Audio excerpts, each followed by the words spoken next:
మేము నందికొండ మున్సిపాలిటీ నాగార్జున సాగర్ నియోజకవర్గం నుంచి బీఆర్ఎస్ పార్టీ కార్యకర్తలు నాయకులం వచ్చాము.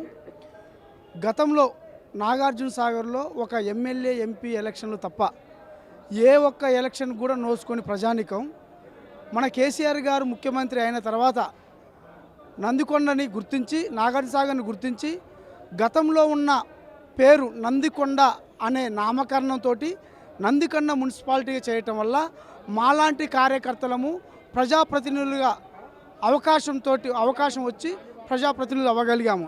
ప్రజల సమస్యలు తీర్చగలుగుతున్నాము. ప్రజల గురించి ఆలోచించగలుగుతున్నాము.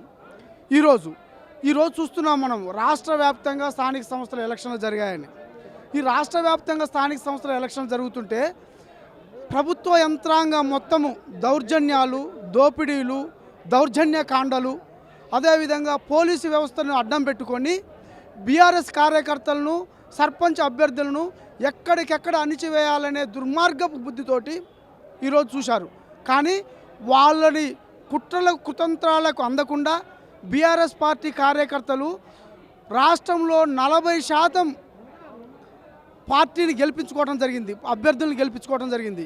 అంటే మనం ఇక్కడ గమనించాలి, అధికార పార్టీ 60% వస్తే ప్రతిపక్ష పార్టీ 40% సీట్లను గెలుచుకుందంటే ప్రజల్లో ఎంత వ్యతిరేకత ఉంది.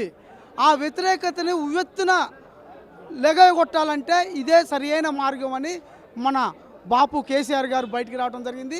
ఇది ఒక్కటే కాదు, ఇక జరగబోయే 3 సంవత్సరాల పరిణామంలో కార్యకర్తలు ఏ విధంగా దిశానిర్దేశం చేయాలి, కార్యకర్తలు ఏ విధంగా ముందుకు పోవాలనేది ఇక్కడ దిశానిర్దేశం చేయడం జరుగుతుంది.